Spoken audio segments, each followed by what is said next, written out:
Muy buenos días, nosotros somos el grupo A y el día de hoy vamos a hablar de las teorías de la comunicación. Mi nombre es Ana Esperanza Rodríguez Peñalba, soy la coordinadora y somos 8 integrantes, pero el día de hoy solo vamos a exponer 6 integrantes. Hola, muy buenos días. Mi nombre es Vilma Nayeli Zelaya y soy la segunda integrante. Hola, muy buenos días. Mi nombre es Sadia Lisbeth Pania Urbina y soy la integrante número 3. Hola, buenos días. Soy la número 4 y mi nombre es Estefanía Ortiz Lanza. Buen día, el número 5, mi nombre es Jefferson Leonel Mejía Moreno. Muy buenos días, mi nombre es Oscar Alejandro Hernández y soy el integrante número 6. Bueno, el día de hoy vamos a hablar de 7 teorías en total y 4 modelos. Como principal tema tenemos la teoría de la comunicación, en donde vamos a especificar conceptos, características, años importantes y los tipos de teorías que existen. Como número 2 tenemos el modelo conductista, funcionalista y viavorista. Como número 3 tenemos la teoría de la aguja hipodérmica, teoría disfuncionista del desarrollo, teoría crítica, que vamos a hablar también en la teoría crítica la escuela de Frankfurt. Tenemos la teoría del impacto directo, paradigma de Laswell, teoría de los efectos limitados, teoría de la dependencia. Todas las teorías nos vamos a especificar en lugar, año, circunstancias en que surgió la teoría, precursores, características, acontecimientos de desarrollo, postulados y, por último, pero no menos importante, análisis sobre el efecto que tiene sobre la audiencia. Y como introducción sobre todo el tema que vamos a hablar, la comunicación es una de las capacidades que tenemos los seres vivos, ya que nos relacionamos con ella y convivimos con ella e intercambiamos información. El estudio de la comunicación sirve para comprender el mecanismo por el cual inicia la actividad comunicativa, consigue lograr sus metas y objetivos sin recurrir a ella. Existen varias teorías donde explican y nos detallan más a fondo lo que quiere dar a entender cada teoría en este caso. Nos enfocaremos en 7 teorías y 3 modelos, como ya lo habíamos comentado. Esperamos en este trabajo sea de su agrado, podamos detallar y dar a conocer cada uno de los objetivos que necesitan en esta investigación. Les dejo con la primera compañera. Bueno, buenos días. A mí me toca hablar del modelo conductista, funcionalista y viavorista. Bueno, el conductismo proviene del campo de la psicología en la sustentación, en la observación meticulosa del comportamiento del ser que lo estudia. En el campo comunicacional, el funcionalismo se presenta de los antecedentes del comienzo del siglo pasado y es en Estados Unidos que la comunicación comienza a pensarse como una ciencia social sobre las bases empíricas. Las primeras investigaciones tiene como centro en las escuelas de Chicago, que permanece vigente en la Segunda Guerra Mundial en los años 1939 y 1945. El modelo conductista se refiere a una corriente filosófica psicológica que considera la vida mental y el comportamiento en el término de adaptación activa para el ambiente en la parte de la persona. Teoría de la aguja hipodérmica. Esta teoría se construyó a finales de 1920 en el fondo del planteo de considerar a las masas de un grupo manipulable por los medios. Sin pensamiento propio, Laswell se dedicó a reflexionar meticulosamente sobre las características de la propaganda durante la Segunda Guerra Mundial. También analizó el fenómeno del liderazgo político. La relación entre propaganda y liderazgo es evidente, ya que el uso de la propaganda hace muchas veces la consideración del liderazgo político. Este autor propuso su famosa fórmula: quién dice, a quién y por qué canal y con qué efecto. Estos interrogantes le sirven para circunscribir en el campo del estudio. Las características es del primer, quién. Da cuenta de la propiedad de los medios de comunicaciones y quienes lo emiten y en qué lugar lo hacen. La segunda característica es el canal. Implica la infraestructura tecnológica y que facilita la difusión de contenidos como la radio, la televisión, y un ejemplo usan las tecnologías diferentes. El segundo es quién da cuenta el análisis de la audiencia y sus características, los rasgos particulares que la caracterizan. Y por último son los efectos, que cuáles son las características que tienen. Durante los años 20 y 30, esta teoría se desarrolló en la Primera y la Segunda Guerra Mundial.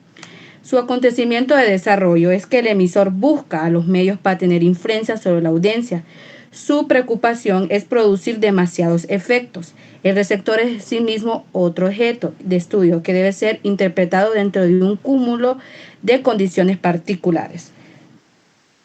Y están los postulados, que su principal postulado es que los medios masivos de comunicación inyectan un mensaje cuyo contenido se da por cierto de manera indudable, por lo tanto el medio de comunicación emite lo tomado automáticamente, tomado como verdadero. Y finalmente, el análisis de los efectos absolutamente es necesario para entender los objetivos de la teoría de la comunicación.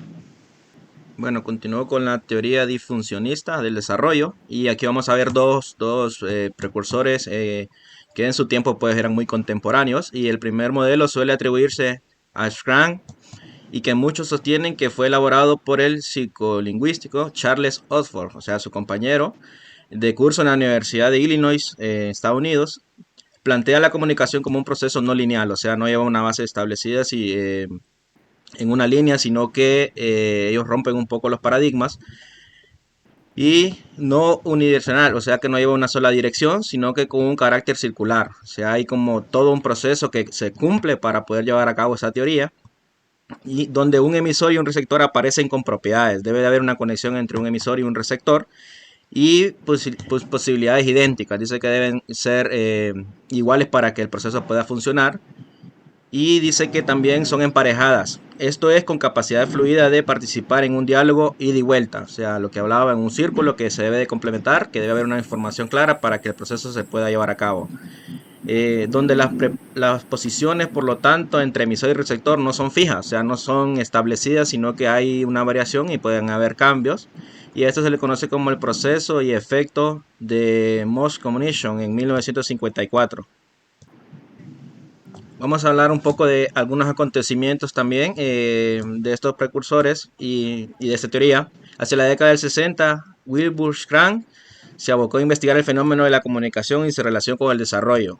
Él buscaba ver cómo estos fenómenos de una manera tenían una relación directa con el desarrollo de la sociedad, publicando en 1964 un importante estudio que tomaba en cuenta la realidad de los países en vía de desarrollo, o sea, todos los países que estaban, que su economía, sus medios y todo estaban en vías de poder iniciar el desarrollo.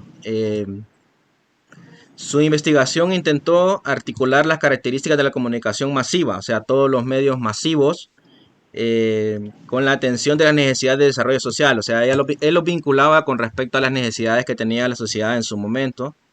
Finalmente estableció, después de su estudio, limitaciones del esfuerzo para el desarrollo. Él empezó a analizar cada uno de los medios que habían en su momento y de los recursos para poder llegar a este estudio, y vio que había muchas limitantes. Y en este proceso toma decisiones sobre cuestiones de interés social. Dice, los medios tienen que tener una función formadora, educativa, que provea de las destrezas que el desarrollo les demanda dominar. O sea, él en este estudio trataba de ver como resultado de encontrar que todas estas destrezas y todas estas capacidades tenían que hacer a cabo con la sociedad. Y además, el mencionado trabajo sirvió el sustento teórico para el uso de la comunicación social al servicio del desarrollo. O sea, él hizo una mezcla entre ver la necesidad de todos estos países de desarrollo para poder llevar a cabo esta teoría y ver cuáles son las implementaciones que se podían hacer. Algunas de las características de esta teoría es contribuir al sentimiento de nacionalidad, o sea, que cada persona pueda sentirse parte de la sociedad, que pueda tener su propia nacionalidad como un punto crítico para poder tener decisión, informar acerca de la planificación nacional, o sea, ser parte de cada uno de los procesos, de los medios que se van a llevar a cabo, ayudar a enseñar a las destrezas necesarias para el manejo de tecnologías. Esto era para ver, el estudio arroja de que había una necesidad de pasar, ¿verdad? Como nosotros sabemos, la tecnología va avanzando en sus momentos, entonces ese estudio ayudaba a ver si estos países que estaban en vía de desarrollo podían ser útil el manejo de las tecnologías. Y obviamente, pues una de las principales características era que esto podía impulsar y ayudar a ampliar el mercado. Esto lo podemos ver entre los años 1900 y los años 1930. Todo esto, estas teorías se fue desarrollando en estos años. Vamos a hablar un poquito de algunos efectos que arrojó esta teoría. Y la comunicación son el producto de múltiples fuerzas. Como nosotros sabemos, pues todo lo que este estudio implementó fue los medios masivos y obviamente poder encontrar un contexto para que la sociedad fuera parte de ellos, de las que el comunicador solo controla una, dice, la forma del mensaje, el momento y el lugar. El resto de los componentes implican la situación específica, ¿sí? Porque de acuerdo al mensaje que nosotros creamos, pues según ellos, el movimiento y el lugar son factores determinantes y el resto de los componentes pues implican una situación específica, puede ser algo que ya está determinado. Contextual en la que se recibe el mensaje, o sea, pues el mensaje puede variar, dice, según ellos, pero siempre va a tener una igualdad en sus respuestas. Dice los aspectos ligados a la personalidad del receptor y las legalidades, las normas del grupo de pertenencia al individuo que recibe el mensaje. O sea, dependiendo de las corrientes, pues así va a llegar la información. Teoría crítica es una de las escuelas de Frankfurt, una de las escuelas famosas de Europa en su momento con mayor auge. Y en esta escuela pues vemos que muchos neomarxistas toman los estudios críticos de Carlos Marx para poder implementar lo que es esta escuela. La escuela de Frankfurt, Scholz, nació en Alemania y se trata de una escuela de corte neomarxista, lo que les decía, con características fuertemente interdisciplinarias, que terminó por elaborar una teoría social. O sea, ellos eran, a diferencia de los pensamientos de Carlos Marx, ellos toman estos pensamientos pero se vuelven autocríticos y tienen una disciplina bien marcada que terminó de elaborar una teoría social, dice. Cuando hablamos de neomarxistas nos referimos a la idea de un marxismo crítico, abierto, que toma los desarrollos teóricos de Marx de manera no dogmática. Como nosotros sabemos, pues los dogmas eran todo lo que la iglesia establecía, ¿verdad? Las normas que podían ser inquebrantables eran normas ya establecidas por la iglesia y de ahí viene la palabra dogma. Y ellos sí toman todos esos estudios críticos, pero no de esa manera tan radical, sino que están abiertos también a que estos estudios pues sigan haciendo crítica y que de una u otra manera pues puedan entrar en un contexto, ¿verdad? En esta imagen aquí podemos ver a Frankfurt con algunos de sus estudiantes, ¿verdad? Viendo algún proceso. El precursor principal de esto era Frankfurt, Scholz, de la escuela de Frankfurt. Y vemos de que esta fue una escuela que marcó la época en su momento, una de las corrientes más fuertes por Europa. Y esto nació en Alemania. Algunos acontecimientos importantes de esta teoría o de esta escuela es que el proyecto de Frankfurt fue desmantelado prácticamente en sus comienzos. Al ser un momento crítico, por ser críticos y por estar un poco abiertos a lo que era la situación en su momento, pues esto dio la apertura a que esta escuela desapareciera prácticamente en sus comienzos, que no desarrollara con tanto auge o empuje cuáles eran sus ideales. La actividad de los integrantes de la escuela era cada vez más controlada, o sea, lo que les decía era más controlada porque como eran abiertos a la crítica y muchas cosas, entonces no tenían al final un fundamento bien establecido como lo tenía Carlos Marx en su momento. El contexto político llevó a una profunda frustración a los frankfurtianos que notaban cómo en realidad marchaba en otra dirección y muy distinta a las aspiraciones intelectuales. O sea, la política aquí vino, el contexto político vino a cambiarles todos los puntos de vista, pues, y esto tomó otra dirección, algo distinto a lo que ellos querían en su forma intelectual. Algunos postulados sobre esta teoría, aquí podemos ver a Frankfurt. Los postulados que emitió la escuela de Frankfurt fueron principalmente dos. Habían dos postulados. Una teoría tenía que ver con el método y el otro tenía que ver con el punto de vista desde el cual proyectaba la teoría. Entonces yo creo que uno de los problemas que ellos tenían era el método, porque como al ser abiertas, pues había muchas opiniones que los criticaban y eso pues fue cambiando un poco. Dice aquí, es decir, la crítica del modo de actuar o hacer Adorno y una crítica al modo de ver o pensar las cosas como se hacen. Vamos a ver análisis de los efectos. Consideran que un proceso que tiene efecto central, la manifestación, y que esta conduce a la pérdida de las diferencias individuales. O sea que esta teoría considera que este es un proceso que se tiene que ver mucho en la masificación de las masas, sí, mucho a la opinión de ellos, y al hacer al hacer autocríticos, pues esto de una u otra manera entra en contexto cada pensamiento de las personas y es por eso que esta escuela, pues de una u otra manera, pues no continuó en su proceso. Cabe recalcar que, como dijo ya nuestro compañero Jefferson, que cuando hablamos de los postulados nos enfocamos en dos, Adorno y Popper. En la primera imagen que pueden ver, él es Adorno y en la segunda imagen él es Popper. Adorno se enfocó en la crítica del modo de actuar o hacer, y Popper se especificó en una crítica al modo de ver y pensar cómo se hacen las cosas. Y como dijo también nuestro compañero, este es el análisis de los efectos que tuvo en toda la sociedad, que como dijo él, consideran que es un proceso que tiene como efecto central la masificación y que esta conduce a la pérdida de las diferencias individuales. Seguimos con algunas características destacadas en la teoría freudiana. Son la reflexión del pensamiento y su dimensión crítica. Era lo que hablábamos. La gente reflejaba mucho en los pensamientos y obviamente hacían autocrítica. Y la dimensión, al ser una autocrítica, pues encontramos que era una crítica que de una u otra manera pues separaba un poco los ideales de ellos. El pensamiento debe surgir bajo la perspectiva de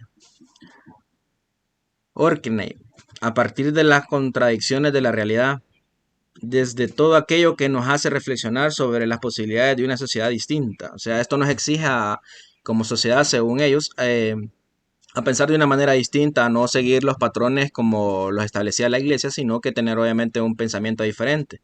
No en el sentido de negar la realidad, sino como aceptar la manera autocrítica, lo que nos presenta de manera adaptada, como si pudiera cambiarse. O sea que siempre debemos, según esta teoría, siempre se debe de una u otra manera pues hacer autocrítica para ver qué cosas pueden cambiarse, que nada está establecido, sino que siempre algo debe de cambiarse de las cosas. Aquí podemos ver algunos de la escuela de Frankfurt y también podemos ver una imagen aquí del edificio donde estaba situada la escuela y años importantes. Bueno, esto se desarrolló en el siglo XX, en los años 1920. También cabe recalcar que Frankfurt, en donde miramos ahorita el edificio, fue creado en 1925 y también podemos mirar uno de los postulados muy importantes, que en estos eran 4, de los cuales ellos aprendieron de Frankfurt, que fueron Theodor Adorno, Herbert Marcuse, Max Horkheimer y J. Averted. Bien, en la teoría de impacto también describiremos algunas características de ella y bueno, la importancia que tuvo en esta época. El lugar y la circunstancia en que se dio. Esta teoría pues surgió en la Unión Americana, estamos hablando de los Estados Unidos, como pues primera creación de una nueva ciencia y se dio en la década de los años 20. Desde un principio, 2 factores históricos van a interactuar poderosamente con las primeras realizaciones de la teoría de la comunicación y uno de sus precursores muy importante fue Gustave en los años de 1800 y 1900. También pueden mirar en esta diapositiva la imagen de él, que es de Gustave Le Bon, como dijo nuestra compañera. Así es, seguidamente en esta teoría se dieron unos acontecimientos muy importantes en el desarrollo, pues la convicción de que las masas son incapaces de reaccionar ante los medios de comunicación y de que mediante la propaganda es posible y además fácilmente mantener engañada a la inmensa mayoría de la población, hace caer a algunos en el pesimismo. Tenemos un modelo que es el paradigma de Laswell, en donde las reacciones a estas primeras ideas surgen en el ámbito de la teoría de la comunicación, y las mencionadas teorías del impacto directo pues son abundantes. En primer lugar, se destaca la falta de experimentación de datos que apoyen las conclusiones a las que se llega. Laswell sienta las bases para la realización de estudios sobre los medios de comunicación de masas, construyendo un paradigma muy importante del análisis sociopolítico, elaborado también inicialmente en los años 30, en donde se ve la luz investigación en el año de 1948, que dice así: a través de qué canal, a quién y con qué efecto. También podemos ver una imagen en donde cabe recalcar que quién, cuando hacemos una pregunta quién, se trabaja con el comunicador y el análisis de control. Cuando hablamos de qué, es el mensaje y el análisis de contenido. Cuando hablamos de por qué, es el canal y análisis del medio. Cuando hablamos a quién, es a la audiencia que nosotros estamos hablando, que es el análisis de la audiencia. Y por último, cuando terminamos con qué, es un efecto de análisis de consecuencias. Bueno, continuando con el tema de los efectos limitados, el lugar y las circunstancias en que sucedió. Dice que surge en diversos estudios realizados a lo largo de los años 40 en el ámbito fundamentalista.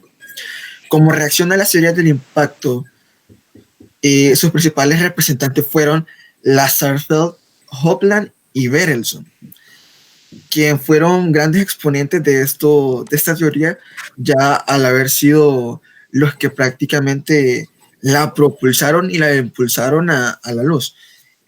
Dice que en un nivel más cercano estrictamente al funcionalismo estuvo quien fue Robert Camerton.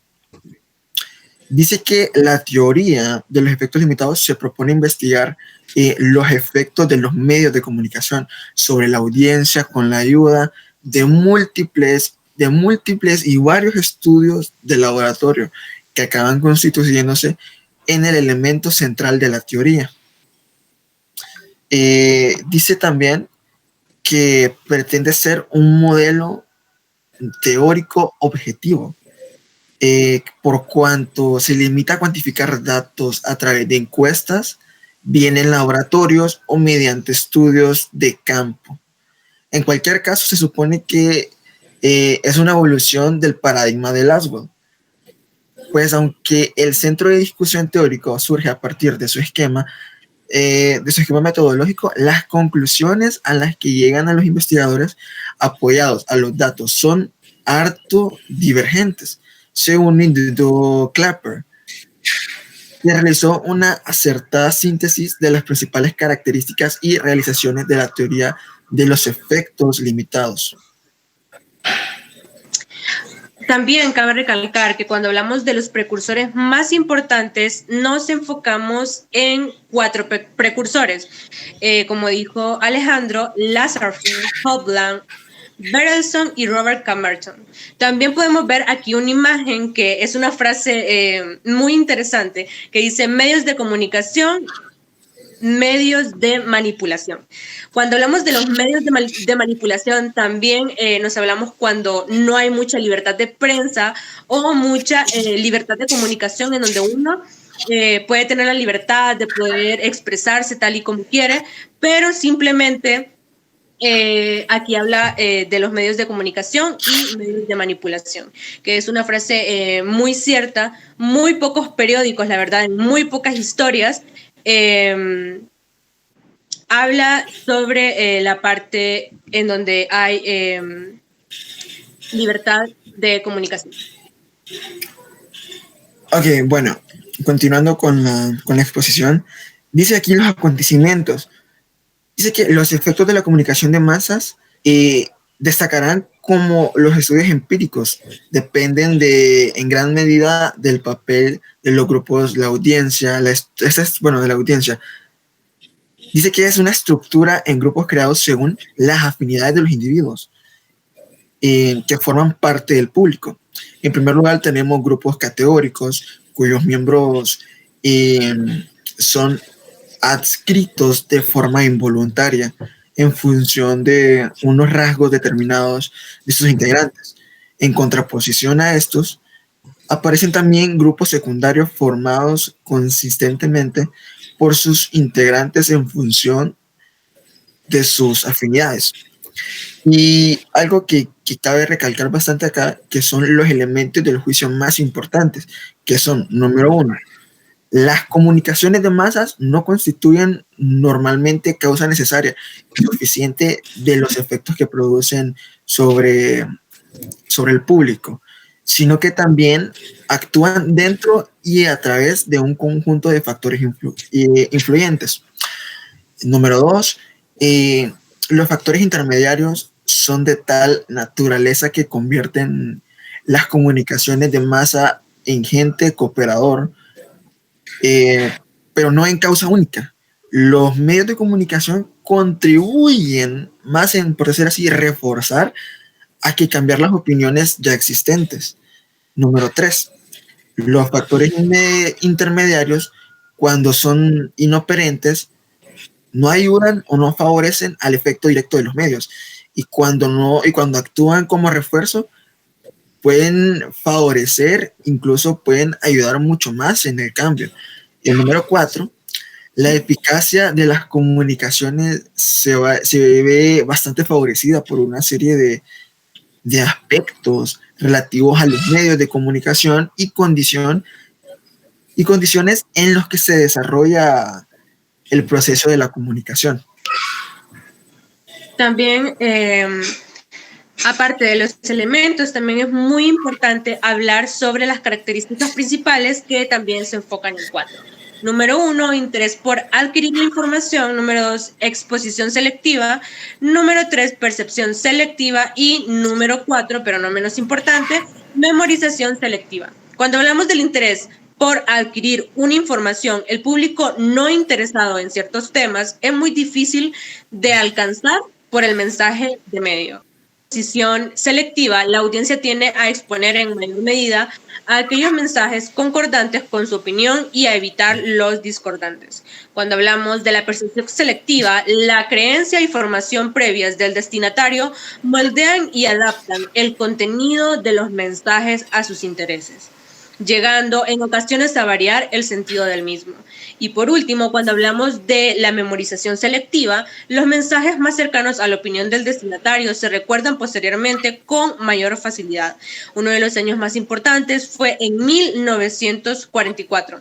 Como pueden ver en esta imagen, también están los 4 padres fundadores de esta teoría, que ellos hicieron las acreditaciones de Bertelson en 1959, que fue Harold Laswell, Paul Lazarsfeld, Carl Hovland y Kurt Lewin. Hablando más de esta exposición, tocaremos lo que es la teoría global, el lugar y las circunstancias en que surgió.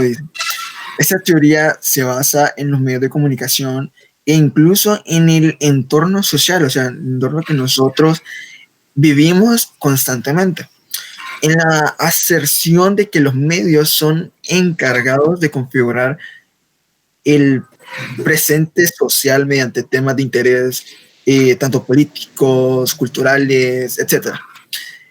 Sobre sus características es el dar el interés público en cada momento y dar calidad entre el mundo, o sea que hay que dar lo mejor, o sea, en todo momento. Y los ciudadanos, la teoría global es un punto de encuentro que cabe considerar mucho que los medios son todopoderosos, por decir así. Como podemos ver acá, el precursor es Ovid de Clory. Eso creo que fue uno de los más influyentes de esta teoría, el que lo impulsó a llevarla donde el día de hoy pues la estamos viendo. Creo que como decía anteriormente, es es configurar el telepresente social, los temas sobre interés. O sea, que creo que los temas que más se hablan, por decir así, a nivel mundial hoy en día. Y creo que él dejó marcado bien ese aspecto para que hoy estuviéramos hablando más detalladamente de eso. Bueno, acontecimientos de desarrollo. Dice que los medios de comunicación buscan encargarse de configurar el presente social con temas de interés público. Como por ejemplo acá lo dice el postulado. Su principal postulado es el que sostiene en la aserción de los medios que son los encargados de configurar el presente social como anteriormente lo había hecho. Bueno, en la primera imagen podemos ver que también la teoría global es conocida como la aldea global. En la siguiente imagen tenemos la imagen de Declory y en los postulados también en su principal postulado también es Declory, ya que él es uno de los principales autores de esta teoría. Bueno, siguiendo con las características, se da el impacto directo y la teoría de los efectos limitados a partir de los años 40, contribuyendo en hacer la agenda setting en la teoría global, porque ya la agenda setting y la teoría global van conjuntas. Uno de los años más importantes fue después de la Segunda Guerra Mundial, que como dicen acá, fueron entre los años 40. Como miran en la primera imagen, dos personas comparten sus sentimientos y por lo tanto a eso nos referimos con aldea global, que cuando hablamos de la aldea, nos enfocamos en todos los ciudadanos compartiendo su información. Y en la siguiente imagen miramos en los años 40 también la imagen de Declory. Siguiendo con el tema, hablamos de la agenda de setting. Siguiendo con el tema, hablamos de la agenda de setting, que como hablamos anteriormente, va conjugado con la teoría global. En lugar de las circunstancias en que surgió esta agenda, surge a finales de los años 60. Esta teoría se basa en que los medios influyen sobre el público a fijar temas de debate público mediante la selección de noticias. Los precursores más importantes fueron dos, que el primero es Maxwell y Donald Shaw. Como miran aquí la imagen, pues esta imagen trata de que no necesariamente todos tenemos que ser un medio de comunicación de noticias, sino que se enfocan en que tal vez tenemos muchas interrogantes sobre ella cuando podemos nosotros mismos sacar la información necesaria. Cuando hablamos de los acontecimientos de desarrollo del modelo de setting, los medios de comunicación son una gran influencia en el público, así que nosotros debemos ponerle más importancia a todas las noticias que se transmiten. Cuando hablamos de los postulados, su propósito principal es que los medios de comunicación tienen una influencia enorme en la sociedad y el público. Y los análisis de efectos que tuvo en toda la sociedad, el público pasó por alto o descuida los elementos importantes en esta noticia. Aquí también podemos ver una imagen de el precursor más importante de la teoría. Las características del modelo: la noticia solo conoce una masa media e ignorando a los demás en la noticia le dan más importancia a una noticia que a otra, donde el público también lo hará por la influencia que tienen los medios. Y uno de los años más importantes es 1972. Cuando hablamos de la teoría espiral del silencio, esta teoría fue anunciada por Elizabeth Neumann y surge en el año de 1977, donde esa teoría conviene a ver los medios como creadores de la opinión pública, por lo que los medios influyen en el desarrollo de la opinión del público sobre un tema. Y como ya hablamos, el precursor más importante, bueno, en este caso la precursora, es Elizabeth Noelle Neumann.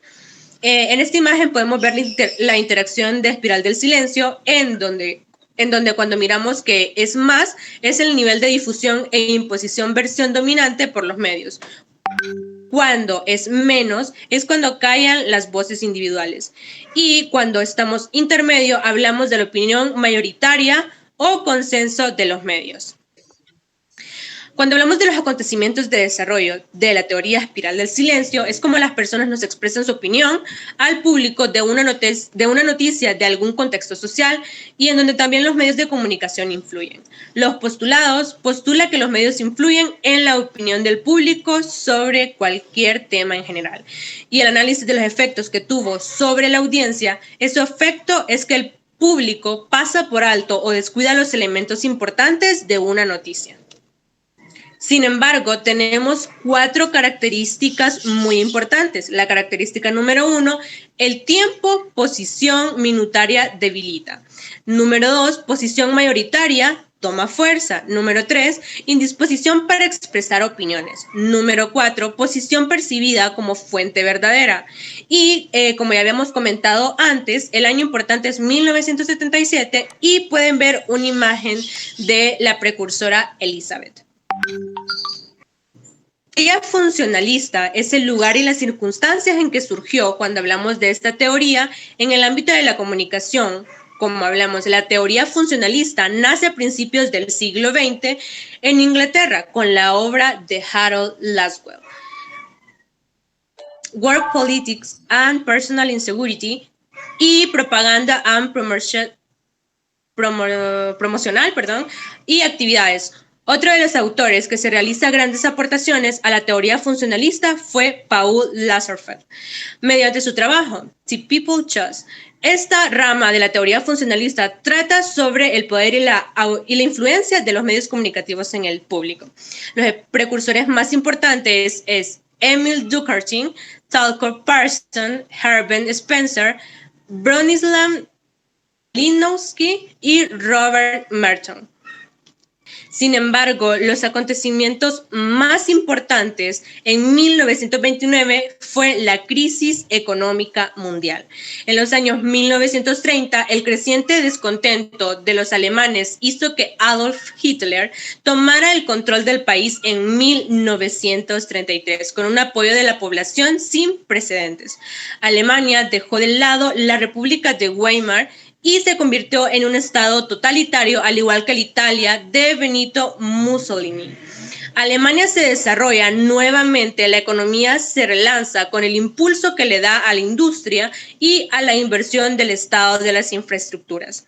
El imperio japonés se consolida en Asia, afectando los intereses de Europa y Estados Unidos, especialmente en el Pacífico. Japón crea un imperio títere en China bajo el nombre de Manchukuo.